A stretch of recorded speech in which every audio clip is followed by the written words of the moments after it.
All right, news in detail. Now Pakistan faces a period of uncertainty with election results showing no clear majority and two opposing political leaders, Nawaz Sharif and Imran Khan, claiming to form the government.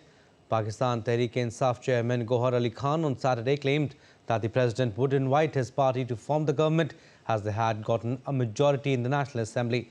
Gohar said the independent candidates were in contact with them, while Nawaz and his brother Shehbaz Sharif's party, the PMLN, and Bilawal Bhutto Zardari's Pakistan People's Party have agreed to form a coalition government in the centre and Punjab. Amid the delay in the publication of election results, PTI has given a call for a nationwide peaceful protest on Sunday. The demonstrators claim that the election result delay is allowing authorities to rig the vote counting.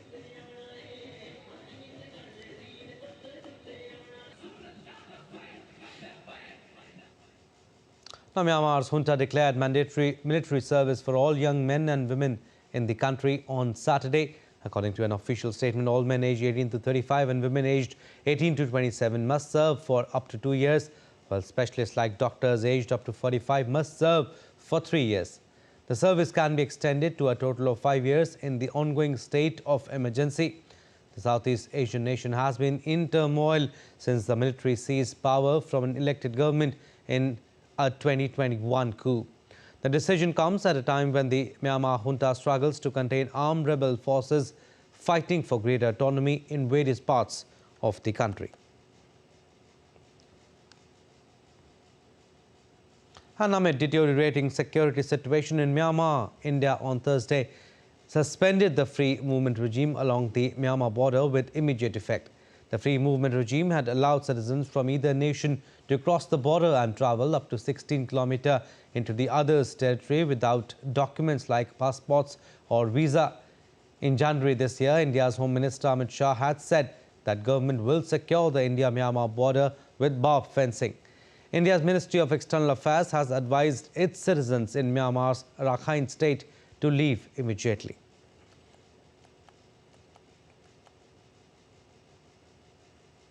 Israeli forces have discovered a tunnel network hundreds of meters long and running partly under United Nations Relief and Works Agency's Gaza headquarters.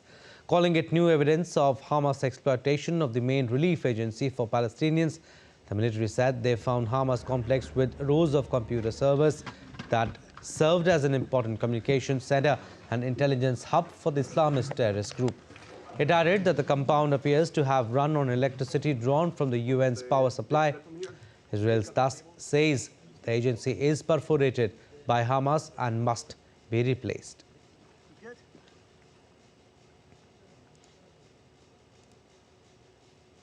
Now, voting begins in Finland Sunday morning to elect their 13th president. Former Prime Minister Alexander Stubb narrowly won the first round of voting on January 28 and leads former Foreign Minister centre-left Liberal Pekka Haavisto by 6.8 percentage points in the latest polls.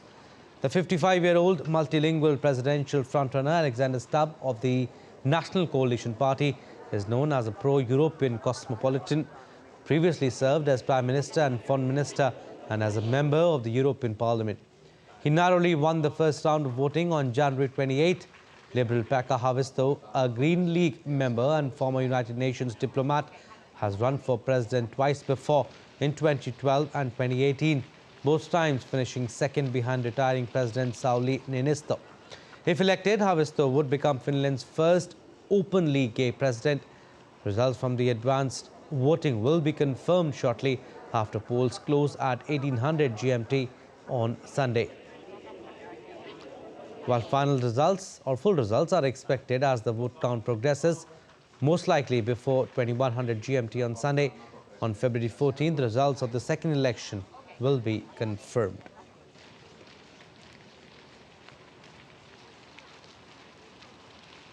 The final election rallies for Indonesia's presidential candidates were held on Saturday before the vote on February 14th.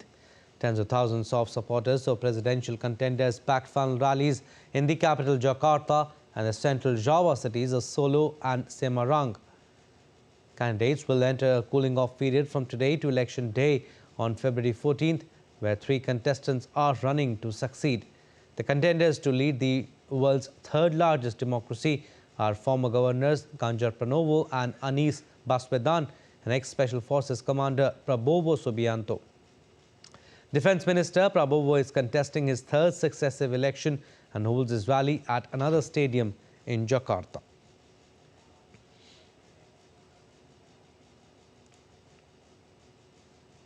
Now, Russia's registration of candidates for the March presidential election has closed now, with a list including President Vladimir Putin and 3 politicians who all support Moscow's war in Ukraine.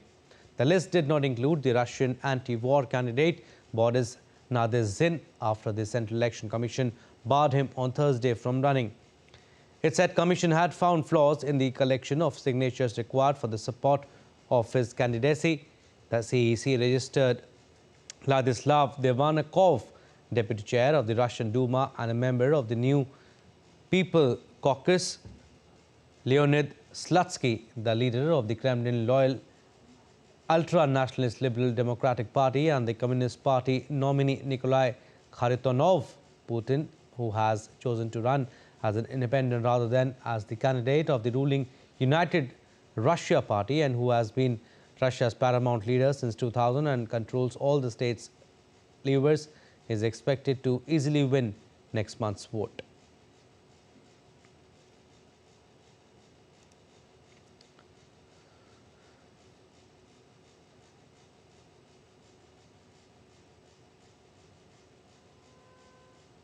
Hungarian President Katalin Novak resigned on Saturday after coming under mounting pressure over her decision to pardon a man convicted for helping to cover up sexual abuse in a children's home. Novak pardoned some 24 people in April 2023, among them the deputy director of the children's home who helped the institution's former director hide his crimes.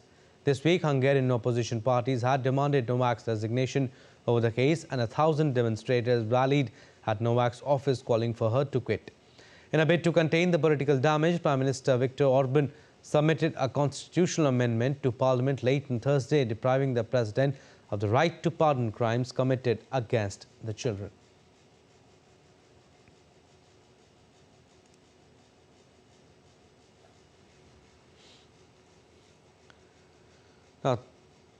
Now, thousands of people fleeing armed clashes in the east of the Democratic Republic of Congo are seeking shelter inside a hospital that is overwhelmed by the number of patients and the displaced. The international medical charity Doctors Without Borders says at least 2,500 people, including children, are staying at the Maweso hospital in the conflict-torn region. DD India's Chris Okamringa has more from Kinshasa. Fighting between the M23 rebels and Congolese government forces has intensified in the province of North Kivu since last month. Aid agencies say 150,000 people have been forced to flee their homes. At least 2,500 of them, including children whose parents have been killed, are sheltering in Mweso Hospital. The facility is run by the international medical charity Doctors Without Borders. Authorities there say the hospital is overcrowded with war-wounded patients and people seeking refuge. They are in dire need of food and other basic necessities. The medical charity has urged all parties to the conflict to ensure the safety of patients, medical staff and civilians. The armed conflict in eastern DRC has worsened the humanitarian crisis. On Saturday, protesters in the DRC capital Kinshasa burnt tires near the U.S. embassy and set 2 UN vehicles on fire to denounce the ongoing conflict. They accused the U.S. government and the UN peacekeepers of siding with the M23 rebels who have captured swathes of territory in North Kivu province. The conflict has also raised tensions between the DRC and Rwanda. Both countries accuse each other of supporting rebels seeking to destabilize their governments. Chris Ochamringa in Kinshasa for DD India. And internet connectivity was shut down in Sudan amid ongoing clashes between the Sudanese army and the paramilitary Rapid Support Forces (RSF) that have left thousands killed and millions displaced in 10 months of conflict. Near-total telecoms blackout has limited communication in the country and prevented the Sudanese people from seeking safe zones and accessing main services. Nawab Mohiddin has more from Port Sudan in Sudan. It's been almost a week now since telecommunications became sporadic and then went in a total blackout in Sudan. It started with partial blackout only in conflict zones like Khartoum State, Al Jazeera State in central Sudan, and Darfur states. But now it covers 100% of Sudan territory, and the blackout is total. No phone signals, no internet, and no telecommunications at all. The reason behind this blackout remains conflicted, but some security analysts believe that RSF troops are behind this recent blackout as they sabotage main services and cables in Khartoum after threatened employees and telecommunications companies, the three telecommunications companies, to stop the service from Port Sudan and from River Nile State. It's also predicted that RSF is trying to prepare for an attack, and also they ask for a restoration of internet in Niala city and in some parts of Darfur where blackout was for almost 5 months there. The situation is chaotic and messy, and people are suffering because of the blackout. There is stuck travelers, there is stuck patients who cannot gain or obtain any health services. Bank systems are totally not operating right now, and all of the governmental institutions are not operating. So millions of people are suffering because of the recent blackout, and there is no news that the telecommunications will be restored anytime soon. Naba Muhyiddin, reporting for DD India from Port Sudan in Sudan. Well, now let's take a look at other stories making news around the world. A luxury yacht was engulfed in flames at the San Felice Cerciao port in central Italy on Saturday. Smoke billowed in the sky as several boats in the port were reported to be burning. Police and the Italian Coast Guard are investigating the blaze. Residents and tourists in Mexico City's Chinatown welcomed the Lunar New Year on Saturday with a colorful parade. Traditional dancing lions and dragons painted the city red for the Year of Dragon celebrations.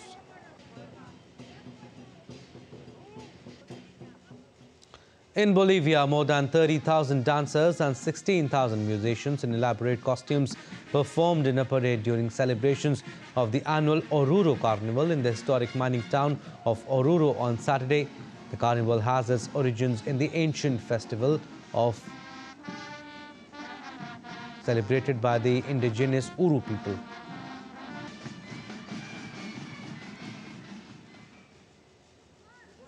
Locals and tourists in costumes danced to samba music in Rio de Janeiro's Leme Beach on Saturday during the second day of colorful carnival festivities.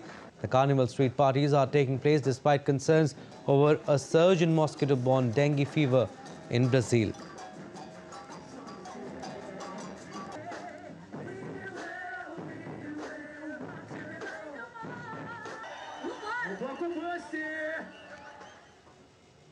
Heavy snowfall blanketed parts of Turkey and shut down roads in rural areas across several cities in the eastern part of the country. The Turkish State Meteorological Service has issued yellow and orange alerts in the region. Snow fighting teams work to keep the village roads open. And the Rock and Roll Hall of Fame unveiled its list of nominees for its 2024 class on Saturday. 15 acts including R&B singers Mariah Carey and Mary J. Blige, legendary singer Cher, funk legends Kool and the Gang, rockers Lenny Kravitz and Ozzy Osbourne, among others, have been nominated. The final list will be announced in April this year.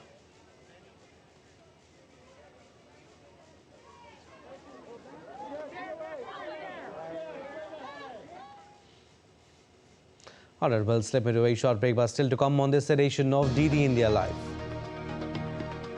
PM Modi will dedicate to the nation and lay the foundation stone of multiple development projects worth about 7,300 crore in Jhabua, Madhya Pradesh.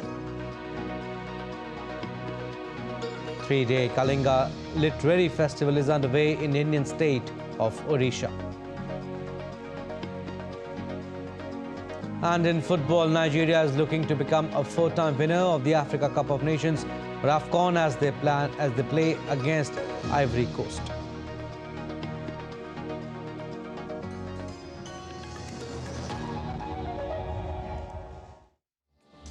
Voice of a rising aspirational world. Stories of challenges, struggles and accomplishment. A world battling conflict, hunger and poverty. Embracing growth, development, science and technology. A voice of progress, a voice of unity. Watch Voice of the Global South with me, Akshay Dongre, only on DD India.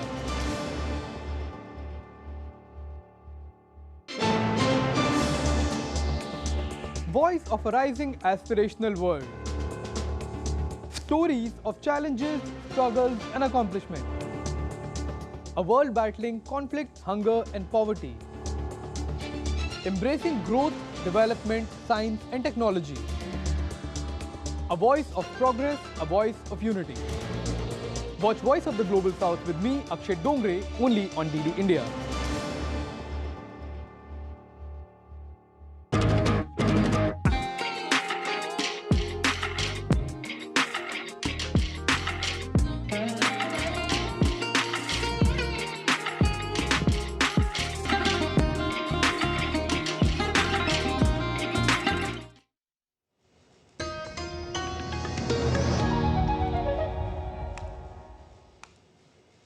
Welcome back. You're watching DD India Live. I'm Abhishek Mahajan. Indian Prime Minister Narendra Modi is set to blow a bugle for the general elections for BJP from tribal-dominated Jhabua in Madhya Pradesh on Sunday. The Prime Minister will speak at a conference of tribal communities and inaugurate or lay foundation stones of development projects worth Rs 7,300 crore. This will be Prime Minister Modi's first visit to the state this year, coming ahead of the Lok Sabha elections. Among the states, Madhya Pradesh has the highest 6 Lok Sabha seats reserved for tribals.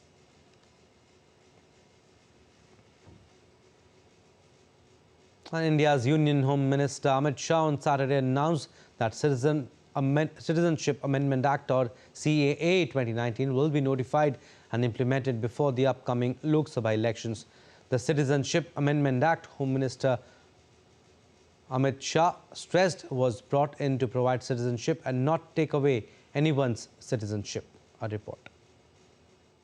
India's Union Home Minister made a big announcement on Saturday while speaking at the ET Now Global Business Summit. The minister said that the Citizenship Amendment Act 2019 will be notified and implemented before the upcoming Lok Sabha election. CAA देश का कानून है, इसका notification निश्चित रूप से हो जाएगा.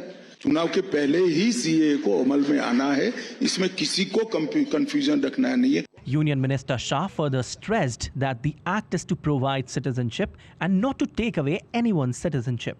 The Citizenship Amendment Act or CAA was passed in the Indian Parliament on December 11, 2019, amending the Citizenship Act of 1955 after facing persecution in Pakistan, Afghanistan and Bangladesh. Citizenship Amendment Act 2019 enables 6 minority communities to apply for Indian citizenship. 6 minority communities from 3 specified countries in India because of persecution on grounds of their religion to apply for Indian citizenship. It does not amend any existing legal provision. CAA has been in public domain since 2016. CAA was cleared by a 30-member parliamentary committee from both houses. Central government will frame rules to operationalize the provisions of CAA. Migrants will have to apply online and the competent authority would see whether they fulfill all the qualifications for registration or naturalization as an Indian citizen.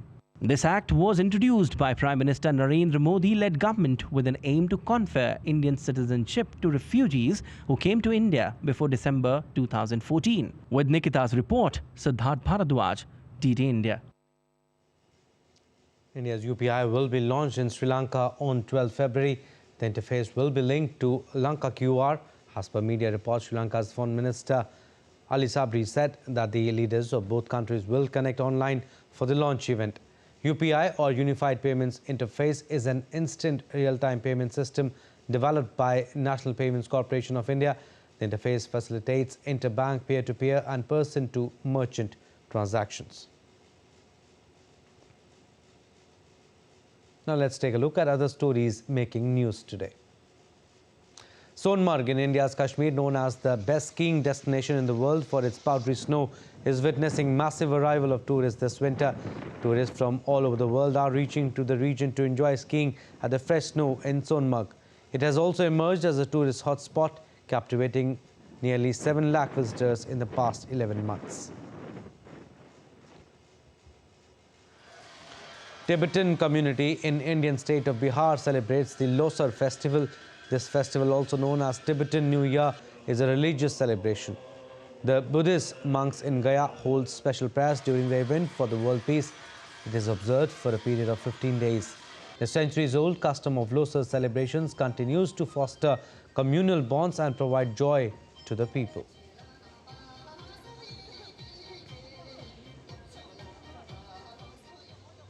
The 4-day-long Carnival festival began in Indian state of Goa on Saturday. The state's Chief Minister Pramod Sawant flagged off the Carnival float parade in Panji on the banks of Mandovi River. This year, Indian Navy has also participated in the Carnival. Thousands of people thronged the city lanes to witness this annual event.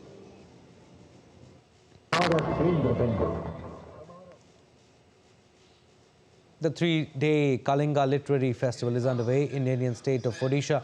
The event aimed at preserving and propagating the India's literary legacy. The festival unfolds a variety of sessions in which prominent writers, poets and journalists of India engaged in discussions on topics like literature, media and nationalism.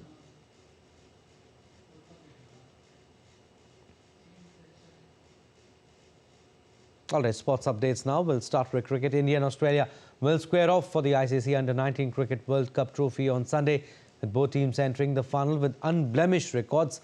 The stage is set for a clash of titans, showcasing the finest young talents the cricketing world has to offer. A repeat of the World Test Championship final. A repeat of the ODI World Cup final. Call it whatever you want, but once again both the countries are facing each other at the Under-19 World Cup Final in Benoni. India confirmed their spot in the final after beating hosts South Africa by 2 wickets in a tense matchup.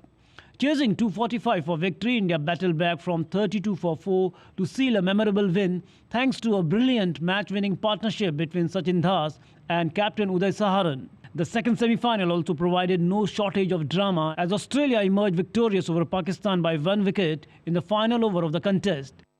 Having bowled out Pakistan for a seemingly below-par total of 179, Australia stuttered in their chase before their middle and the lower order formed crucial partnerships to help them edge home in a thrilling fashion.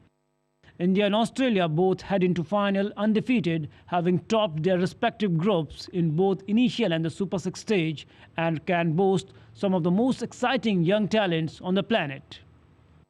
Sports Desk, DD India. And in football, Nigeria is looking to become a 4-time winner of the Africa Cup of Nations or AFCON.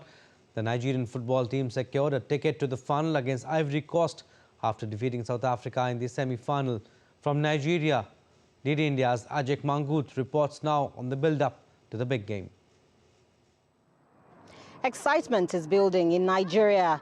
Nigeria Super Eagles will face hosts Ivory Coast in the final match of the Africa Cup of Nations later today. The two teams have already met in the group stages of the competition, where Nigeria finished on top, winning 1-0. Nigeria's head coach Jose Peseiro says the only plan for the game is to win. Nigeria is already a 3-time winner of the Africa Cup of Nations, and a triumph in Sunday's encounter will make it the 4th in 10 years. A win for Ivory Coast will make them a 3-time champion of the AFCON. Nigeria's President Bola Tinubu was expected to be at the final game to cheer the Super Eagles to victory, but the last-minute change in plan means he will now be represented by the Vice President Kashim Shettima. Football is by far the most popular sport in Nigeria, and a majority of its over 200 million people are expected to be watching the final. The president of the Confederation of Africa Football, in a statement ahead of the AFCON final, said about 2 billion people are watching globally. Special screens are being set up at restaurants and football viewing centers for fans to watch either Nigeria or Ivory Coast take home the AFCON trophy. Ajak Mangut in Abuja, reporting for DD India. Well, that's all for this edition of DD India Live, but do let us know your thoughts on the news of the day. You can connect with us on Facebook, X, formerly Twitter and Instagram. We'll be back with more news as it breaks here on DD India. I'm Abhishek Mahajan. From all of us here in Delhi, thanks for watching DD India Live.